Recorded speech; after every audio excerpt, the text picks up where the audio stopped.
2026 বিশ্বকাপ সামনে রেখে আর্জেন্টিনা যখন তাদের 55 জনের প্রাথমিক স্কোয়াড ঘোষণা করলো, তখন ফুটবল বিশ্ব এক মুহূর্তের জন্য থমকে দাঁড়িয়েছিল। সবার চোখ হন্যে হয়ে খুঁজছিল একটি নাম, পাওলো দিবালা। কিন্তু না, লিওনেল স্ক্যালোনির সেই তালিকায় লাজোয়া খ্যাত এই তারকাটি নেই।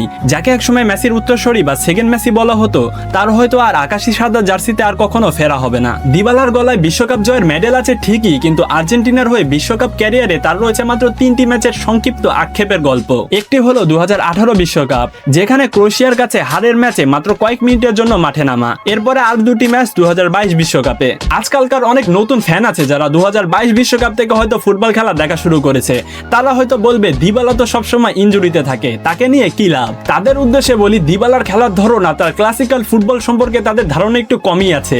ইনজুরিতে থাকলেও দিবালা যখন ইনজুরি কাটিয়ে মাঠে নামেন, তখন তিনি কতটা ডেডলি হতে পারেন তা কি আপনারা ভুলে গেছেন? মনে করে দেখুন 2022 বিশ্বকাপে সেমিফাইনালে ক্রোয়েশিয়ার বিপক্ষে শেষ দিকে মাঠে নেমে তার পারফরমেন্স, এবং ফাইনালে সেই রুদ্ধশ্বাস শেষ মুহূর্ত, যেখানে তিনি এমবাপ্পের সেই ভয়ঙ্কর শটটি তিনি ক্লিয়ার করেছিলেন, যা যদি একবার জালে জড়াতো তাহলে মেসি এবং আর্জেন্টিনার বিশ্বকাপ জয়ের স্বপ্ন একেবারে তছনছ হয়ে যেত।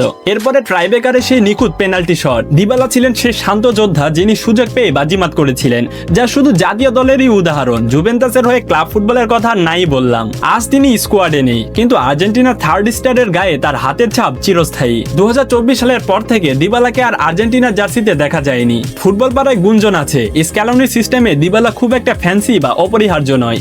এর আগেও কোপা আমেরিকায় যখন দিবালা সম্পূর্ণ ফিট ছিলেন, তখনও তাকে রাখা হয়নি স্কোয়াডে।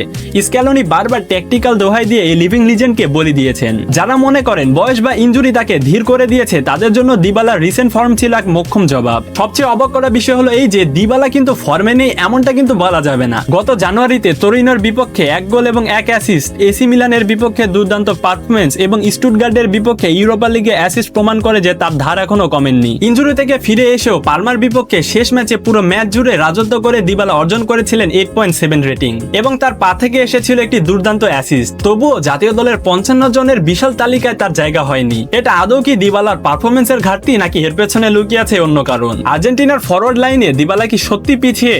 Messi, Julian Alvarez, Lautaro Martinez তো আছেনই, বিশেষ করে নতুন মুখ ক্লদিও এচেভেরি, তোমাস আরহান্ডা, জিয়ানলুকা পেস্টিয়ানো, এছাড়াও আছেন গার্নাচো, নিকোপাস, মাস্তেন্তুয়ানো এবং মাতিয়াস সুলে। দিবালার ঠান্ডা মাথার ফিনিশিং বা গেম চেঞ্জিং ক্ষমতা এদের সবার চেয়ে ভালো অপশন কি ছিল না? সিরিয়ার MVP award, league title, champions league final, কি নেই দিবালার ক্যারিয়ারে? কিন্তু আর্জেন্টিনার জার্সিতে তাকে খুব কমই বড় মঞ্চে দেখা গেছে। 2030 বিশ্বকাপের সময় দিবালার বয়স হবে 36 বছর।